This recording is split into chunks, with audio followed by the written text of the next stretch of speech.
প্রাণে রাখো এসো আমার,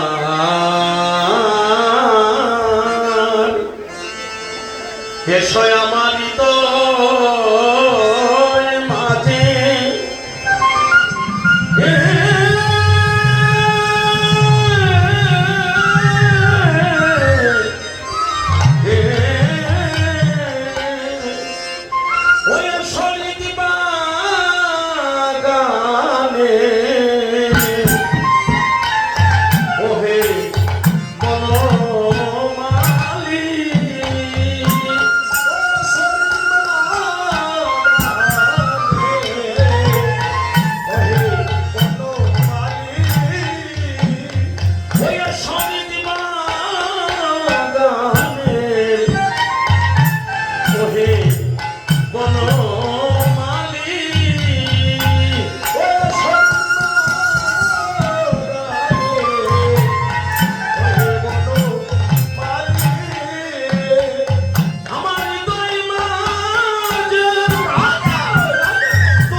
এবং দূরান্ত থেকে আগত আমাদের স্বাগত প্রাণ আমাদের ভক্তিমতী মায়েরা, আমি সকলকে আবার বৈষ্ণব জ্ঞানে প্রণাম করি।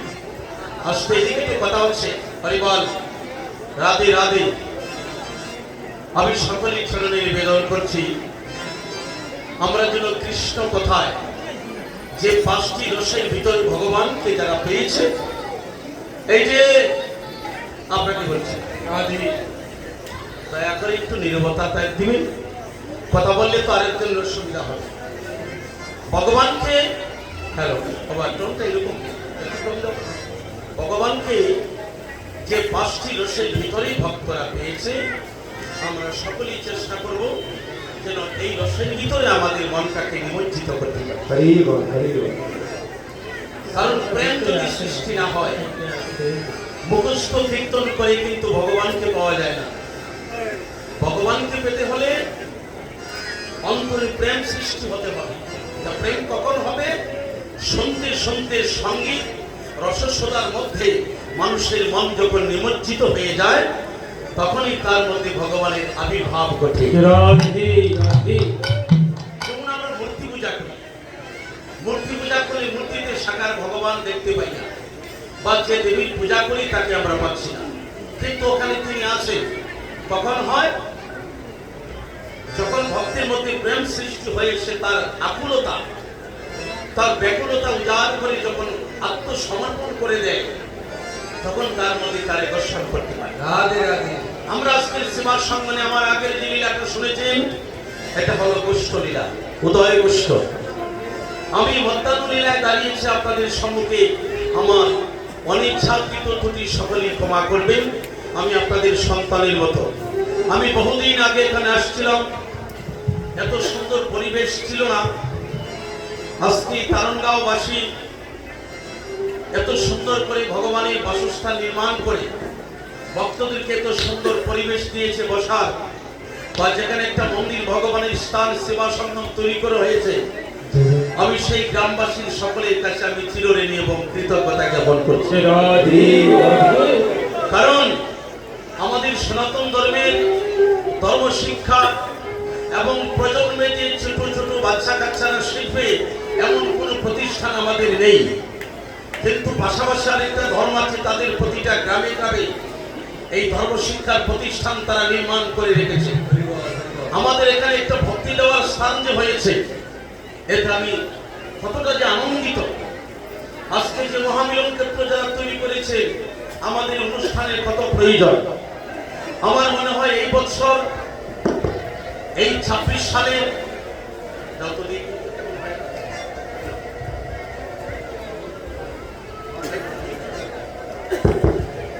যদি তাই একটু আরো কর্মসূচি তাহলে একটু ঠিকুন থাকবেন। তো এমন কোন প্রতিষ্ঠান আমাদের নেই বলে আমরা সাধু সঙ্গে কীর্তনে বাচ্চা কাচ্চাকে নিয়ে চলে যাই। আমি যে 5টা রসের কথা বলেছিলাম, এই 5টি রসের ভিতরে সবাই ভগবানকে পেয়েছে। এই 5টি রস কি? এই 5টি রস হলো, প্রথম হলো শান্ত। আগে মনকে শান্ত রাখতে হবে। প্রথম যে ভাবটায় পেয়েছে ভগবানকে, প্রথম রসের নাম হলো শান্ত। 2 নম্বর যে রসে ভগবানকে পেয়েছে, শান্তর পরে দাস্য। 2 নম্বর দাস্যভাবে, দাস্যর পরে যেভাবে পেয়েছে শান্ত দাস্য। 3 নম্বরে হলো সখ্য। সখ্যভাবে কারা পেয়েছে আমি সেটাও বলবো। 3 নম্বর। 4 নম্বরে হলো যিনি পেয়েছেন সেই রসের নাম হলো বাৎসল্য। 4 নম্বর। 5 নম্বর যে রসে ভগবানকে পেয়েছে সেই রসের নাম হলো মধুর। তাহলে শান্ত, দাস্য, সখ্য, বাৎসল্য, মধুর। এখন যদি আমরা প্রশ্ন করি, এই 5টি রসের ভিতরেই ভগবানকে সকল ভক্তরা পেয়েছে, তাহলে প্রথম যে রসটির কথা বলেছিলাম শান্ত রস, শান্তভাবে কে পাইলেন? আমি একটু গানের সুরে বলবো, আমাকে একটু নীরবতা দিবেন। আমি একটা একটা করে 5টা রসের কথাই বলছি। এখন কে কোন রসে পেল আপনার একটু মন দিয়ে শুনবেন। শান্তভাবে, শান্তভাবে সনদ সনাতন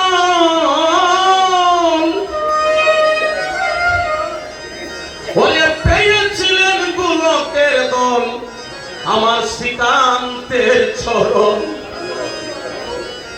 ভাবটার কথা খালি মনে রাখবেন মা। শান্তভাবে সনদ সনাতন ওরে পেয়েছিলেন গোলকের দল, আমার শ্রীকান্তের চরণ। তারপর ঠিক আছে, মাথায় একটু মাথায় আমাকে গীতা দান করছেন। গীতা হলো অনন্তকালের বর্তমান। এটা এমন কোন গ্রন্থ নয় এতদিন পর্যন্ত ছিল এখন আর থাকবে না। এটা অনন্তকাল ছিল, বর্তমানে আছে, ভবিষ্যতে থাকবে। গীতা বৎসের সহিত যদি কোনো ভক্ত কাউকে দান করে, তাহলে ভগবান শ্রীহরি সন্তুষ্ট হয়ে তাকে অবশিষ্ট ফল প্রদান করে। আমরা গীতার নামে একটা প্রেম ধ্বনি দিব। জয় জয় গীতা প্রেমানন্দে।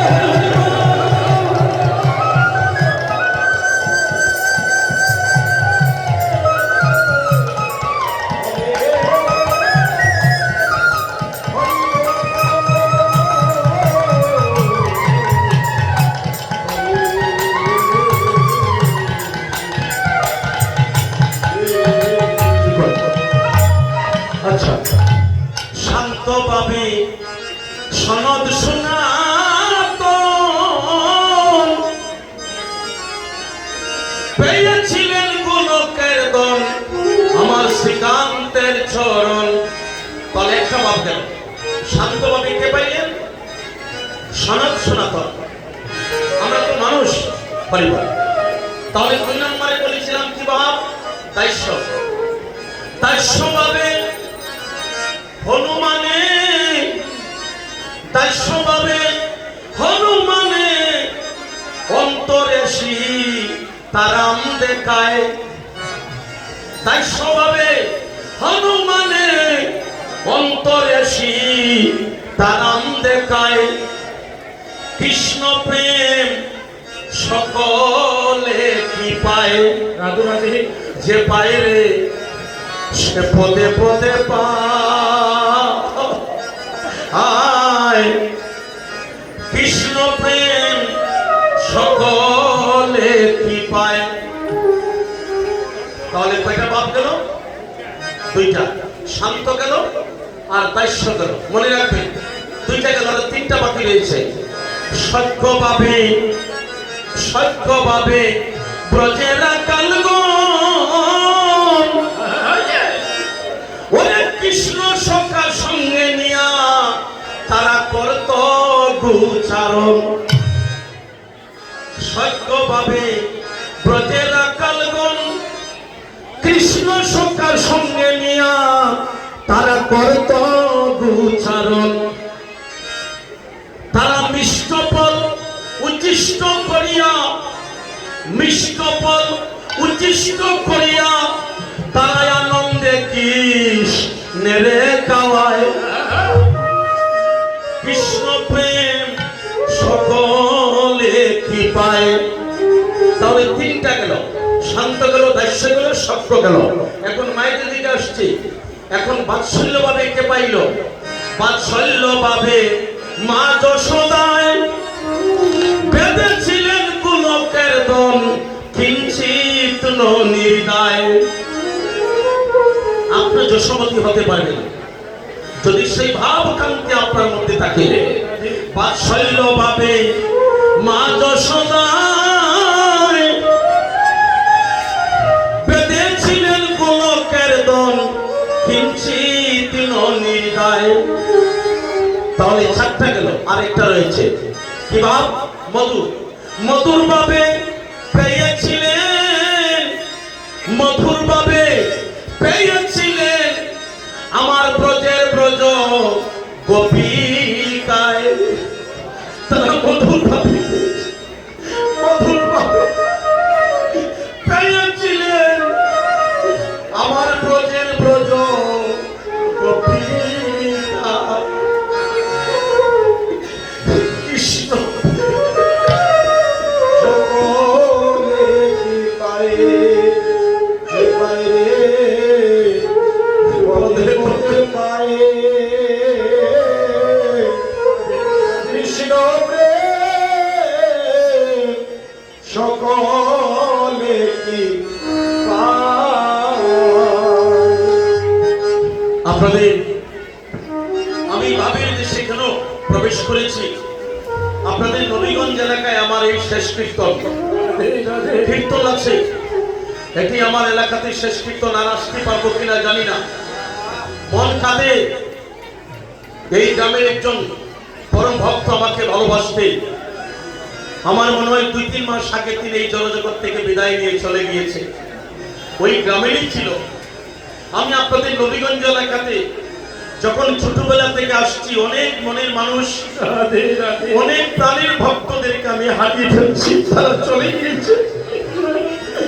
আজ তারা আমাদের মধ্যে নেই। আমিও চলে যাব, আপনারও চলে যেতে হবে। এই জগৎ থেকে চিরজীবী নয়। তাহলে কতটুকু প্রেমকে পাইলেন? যে পায় পদে পদে পায়। কৃষ্ণ প্রেম সকলে কি পায়? আসতে আপনারা বসুন, বসুন। আপনাদের আমি নামটা না বলে পাচ্ছি না। আপনাদের এই নবীগঞ্জ সাউকা মুক্তারে আমার আরেকজন বাবাজি ভক্ত ছিল, লক্ষ্মীকান্ত মাস্টার। উনি কোথায় আছে আমরা কেউ জানি এখন? উনি আমার একটা কথা বলেছিলেন, মনে আছে, আজ থেকে মনে হয় 20 বছর পূর্বে আমারে বলেছিল, বাবাজি মিত্র সরকার, এই মায়ার জগৎ থেকে যত তাড়াতাড়ি বিদায় নেওয়া যায় ততই মঙ্গল। এই মায়ের সংসারে তুমি যত তাড়াতাড়ি বিদায় নিবে তত তোমার মঙ্গল হবে বাবা। আমি বললাম, কেন বাবা? সবাই তো বাঁচতে চায়, আমি তাড়াতাড়ি বিদায় নিব। বলছে, বাবা এটা স্বার্থময় জগৎ, এই সংসারে মানুষকে আপনি যতদিন দিতে পারবেন ততদিন আপনাকে ভালোবাসবে। যখন আপনি দিতে পারবেন না তখন আপনার ভালোবাসাটা কমে যাবে। কিন্তু আমি একটা কথা সকলকে বলি, আমার যুবক বন্ধুরা যারা দাঁড়িয়ে আমার কীর্তন শুনে, এই যুবক বন্ধুরা একটা কথা মনে রাখবেন, আপনারা একটা বৃক্ষ যদি বৃদ্ধ হয়ে যায়, যদি সেই বৃক্ষ ফল নাও দিতে পারে, এই বৃক্ষ কিন্তু সারা জীবন আপনাকে ছায়া দিবে। যতদিন থাকবে ফল না দিলেও আপনাকে ছায়া দিবে। তাই পিতামাতা যদি বৃদ্ধ হয়ে যায়, মা বাবা যদি বৃদ্ধ হয়ে যায়, যদি তোমার কিছু নাও দিতে পারে, মন থেকে হৃদয় থেকে বৃক্ষের মতো সারা জীবন তোমাকে ছায়া দিয়ে তাদের মন থেকে তোমার সারা জীবন আশীর্বাদ করে দেবে, যে আশীর্বাদে আপনি অসাধ্যকে সাধন করতে পারেন।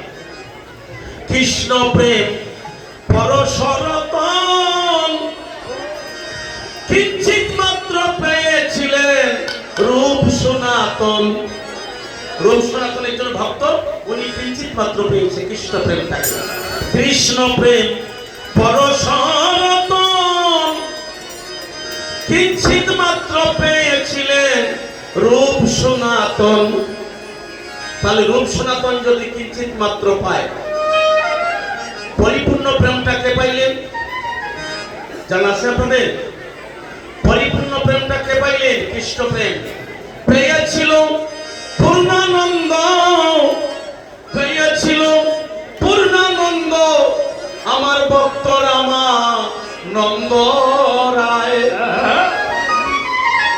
পেয়েছিলেন পূর্ণানন্দ আমার ভক্ত রামা নন্দ রায়। এই কৃষ্ণ প্রেম সকলে কি পায়? যে পাইরে তারা পদে পদে পায়। এই কৃষ্ণ প্রেম সকলে কি পায়? ভক্ত সুদামা বলেছিল, কৃষ্ণ তুমি আমার ছোটবেলার বন্ধু, তুমি হলে রাজা, আমি হলাম ভিখারি, আমার তুমি ধন দিয়ে ঐশ্বর্য দিয়ে আমার মুখ থেকে কৃষ্ণ নামের বুলি কেড়ে নিও না। আমার যদি দিতে হয় আমি তোমার কাছে চাই। কি দিবে আমাকে? ধন। আমি সেই ধন চাই না, আমার ধন দিয়ে ঐশ্বর্য দিয়ে আমার মুখ থেকে তুমি কৃষ্ণ নামের বুলি কেড়ে নিও না। আমার যদি দিতে হয় তাহলে আমার কৃষ্ণ ধনে ধনী করো। আমার কৃষ্ণ ধনে তুমি ধনী করো। তাই চলুন আমরা উচ্চস্বরে আমরা একটু গৌতত্ব গৌচন্দ্রিকাটা গেয়ে নিই, তারপরে আমরা ভিতরে আলোচনায় যাব। সামনে জগৎ তৈরি করবে। আহা হায় হরি বল। নাচে রে